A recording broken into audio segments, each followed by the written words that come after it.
For billions of years, we've thought of diamonds as, well, jewelry, right? Dazzling, sure, but we're just now starting to realize these stones are so much more. Turns out, hidden inside that crystal structure are these secret powers, powers that could literally reshape our world. We're talking about the dawn of a new diamond age. So yeah, let's get into it. So to get to this amazing future, scientists aren't just, digging for more diamonds. Nope, they're trying to build a better one, a synthetic super diamond, one that could unlock tech we've only ever seen in sci-fi. And that's really the big question, isn't it? Can we, in our labs, actually do better than nature?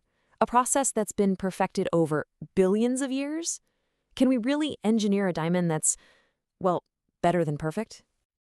So to really get why we're chasing this super diamond, you gotta understand what makes a regular diamond so special to begin with. And trust me, it's not just about the sparkle. It's about this incredible combination of hidden powers that you just don't find in any other material on the planet. And it's this combo of powers that's just wild. A diamond is 4 times harder than anything else. It just shrugs off corrosion and insane temperatures. It's perfectly clear. It's a phenomenal conductor of heat. And here's the kicker, the part that's so important for our tech. Some rare ones can actually conduct electricity. This whole mix of properties, it's what makes diamonds a potential game changer. Okay, so why bother? Why do we even need a new material? Well, because our entire digital world, everything, it's built on silicon. And silicon, it's hitting a wall, a heat wall to be specific. See, silicon gets hot. It pretty much gives up around 300 degrees Fahrenheit.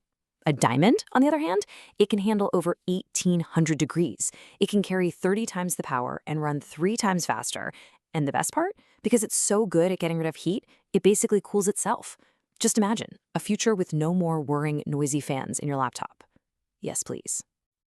So here's the bottom line. If we can figure out how to reliably make diamonds that act like semiconductors, that conduct electricity when we want them to, we could leave silicon in the dust.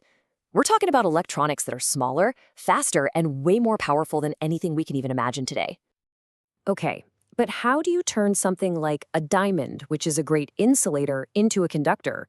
Well, you'll be surprised where the first big clue came from. It wasn't some high-tech lab, it was from one of the most famous and supposedly cursed gems in history. So researchers at the Smithsonian were playing around with a Hope diamond, and they found that if you hit it with UV light for just a few seconds and then kill all the lights, it does something incredible. It glows, like this intense, fiery orange glow.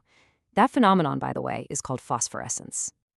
For centuries, right, the story was that this spooky glow was all part of the curse. But science, as it usually does, had a much cooler answer.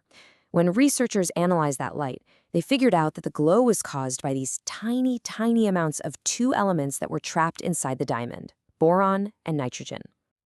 And it turns out the boron is the key. Those few little atoms just hanging out in the diamond's carbon structure are what let it conduct electricity. That's what turns it into a natural, super rare semiconductor. It's like nature already gave us the blueprint. So if we're going to build one ourselves, we first have to understand nature's recipe. And let me tell you, it's an epic 4-billion-year-old recipe for making these things.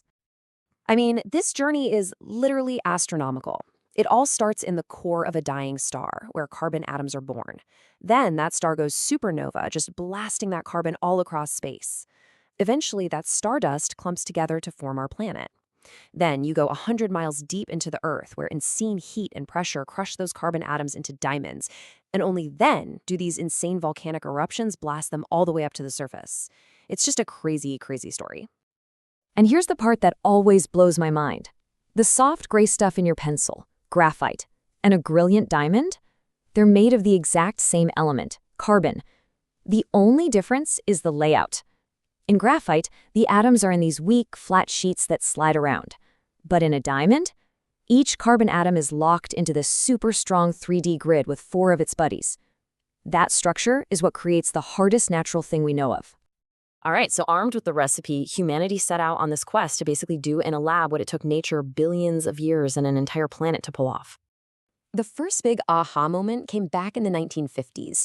A team at General Electric came up with this method called high pressure slash high temperature, HPHT for short. And it's exactly what it sounds like. They built these gigantic presses to literally copy the crushing forces deep inside the earth, just squeezing graphite like crazy until it finally gave in and became a diamond. And you know what? It actually worked. But there were some pretty big catches. The diamonds they made were tiny, kind of gritty, and really only good for industrial stuff, like putting on the end of drill bits. You definitely couldn't grow the big, pure, perfectly shaped slices you'd need for, say, a computer chip. The brute force method just couldn't get us there. Then, the next huge clue came, and this is cool. It came from outer space. Scientists started looking at this really weird kind of diamond called carbonado. You might know it as a black diamond. It's strange, it's porous, kind of like charcoal, and nobody knew where it came from. The leading theory? That it was forged in the heart of an exploding star, a supernova. And this is where the plot just completely twists. See, every diamond we'd ever known was formed under insane, crushing pressure. But these carbonado diamonds from space, they seem to have formed in the total opposite environment, the low-pressure vacuum of space. This discovery was a total game changer. It meant you didn't have to crush carbon to make a diamond. So, inspired by this whole space diamond thing, scientists came up with a totally new process, chemical vapor deposition, or CVD. Here's how it works, basically. You take a tiny little diamond seed and put it in a vacuum chamber. Then you pump in a carbon-rich gas, like methane, and hit it with microwaves. That excites the gas, creating this cloud of carbon atoms that just rain down on that little seed, growing a perfect diamond, atom by atom, layer by layer. It's like 3D printing, but with atoms. And this CVD process, this is what blew the doors wide open to the new diamond age. It's letting us create these super diamonds that are bigger, stronger, and way more useful than anything nature ever cooked up. And just look at the proof. Take heat conduction.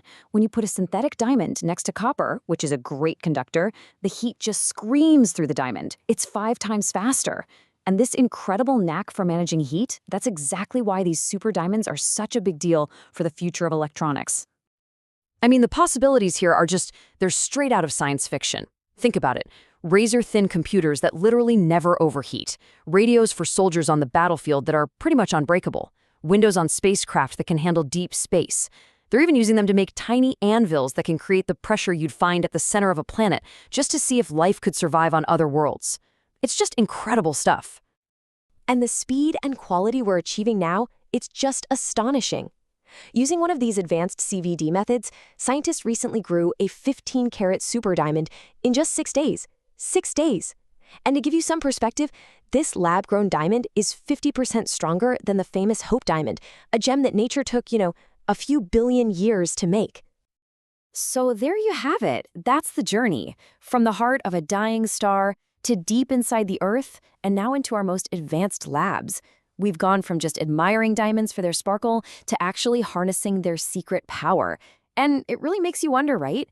We're taking a material that was literally forged in the stars, and we're perfecting it here on Earth. So what's the next impossible problem we're going to solve with it?